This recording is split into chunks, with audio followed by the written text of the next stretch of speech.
سلام دوستای عزیزم، امیدوارم که حالتون عالی باشه. امروز میخوام بهتون دست و تهیه این میرزا قاسمی خوشمزه رو بگم که خیلی راحت و سریع و فوری درست میشه. نیازی به کباب کردن و کثیف کاری گازتون هم نداره. بریم با هم طرز تهیه‌اش رو ببینیم. برای شروع کار بادمجوناتون رو پوست بکنید و به تکه های 7 سانتی خردشون کنید و روشون رو مقداری آب بریزین، با مقداری نمک بذاریدشون خوب بجوشن. حدود نیم ساعت تا 40 دقیقه که خوب پخته شدن و نرم و له شدن، اون وقت آب بادمجونا رو خالی میکنیم و دوباره میذاریمش روی شعله گاز. بعد با یک میکسر یا با یک گوشتکوب خوب بادمجون ها رو له میکنیم و همچنان که زیر گاز روشنه اون آبی هم که بین بادمجون ها هسته شروع میکنه به تبخیر شدن و خشک شدن. دوستای قشنگم، طرز تهیه و مواد اصلی این میرزا قاسمی هم داخل دیسکریپشن کامل براتون نوشتم، پس اگر نیاز داشتین حتما اونجا رو مطالعه بفرمایید. خب بادمجونا رو که خوب له کردیم، آبشون هم کم کم شروع کرد به خشک شدن، میریم برای باقی مراحل. سیراتون رو خورد بکنین و بذارینشون توی تابه و مقداری روغن بریزین و بذارین سیراتون خوب نرم و طلایی بشن.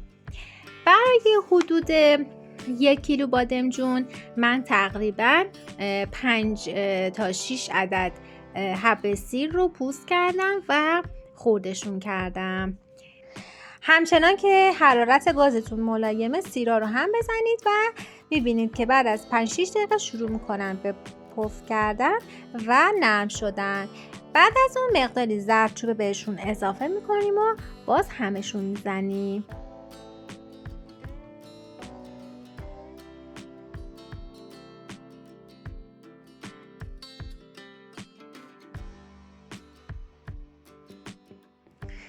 بعد از اون حدود 2 قاشق غذاخوری رب گوجه رو هم به موادم اضافه کردم و خوب با سیرا تفتش دادم.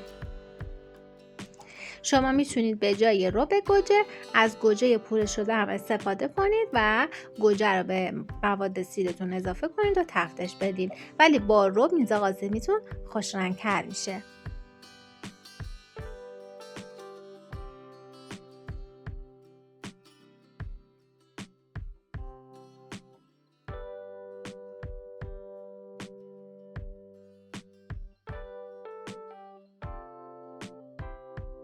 من یه مقدار کم هم فلفل سیاه اضافه کردم که سردی بادمجونمون رو بگیره.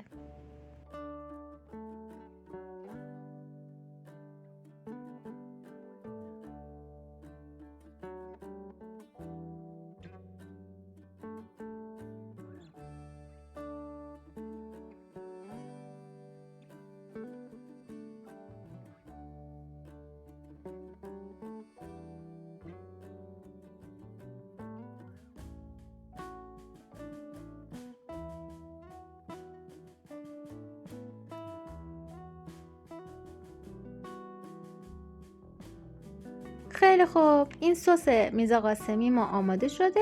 میریم و بادمجونامون رو که له کردیم و آبش هم جمع شده رو به مواد میرزا قاسمیمون اضافه میکنیم و خوب با هم دیگه مخلوطشون میکنیم و اجازه میدیم تا مواد خوب با هم دیگه مزه هاشون مخلوط بشه. چون که به بادمجون هامون همون ابتدا نمک زدیم، دیگه نیازی نیست که به سس میرزا قاسمیتون نمک بزنید، چون ممکنه که شور بشه. این مواد رو که با هم دیگه مخلوط کردین، زیرش رو کم بکنین، 1 ربع تا 20 دقیقه اجازه بدین تا خوب با هم دیگه مخلوط بشن. اگر آب از بادمجون ها باقی مونده خشک بشه و ببینید که چه میرزا قاسمی خوشمزه ای میشه.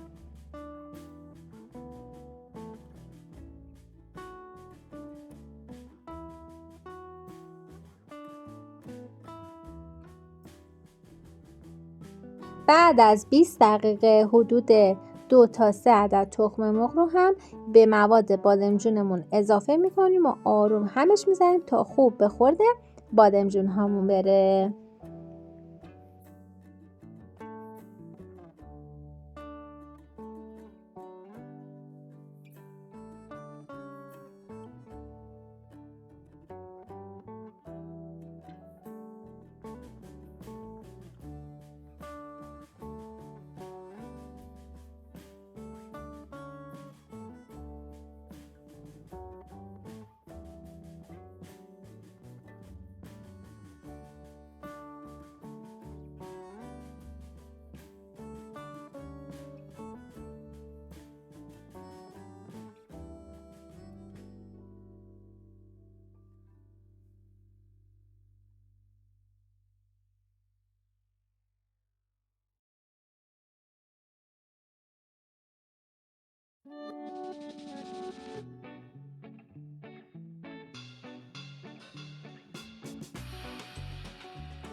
اگر میرزا قاسمی رو به این روشی که گفتم درست کنید، بهتون قول میدم که 100% میرزا قاسمیتون تلخ نمیشه و بادمجون هاتون کامل تلخیشون گرفته میشه.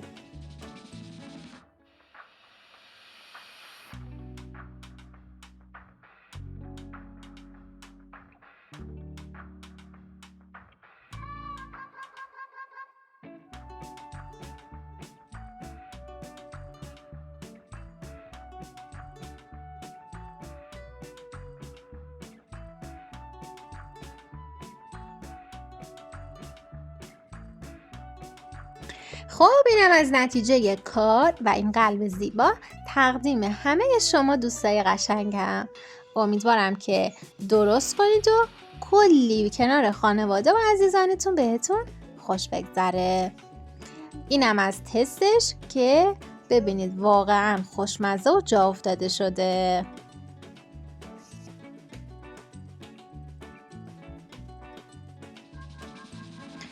مثل همیشه اگر از این آموزش من خوشتون اومد، لایک فراموشتون نشه.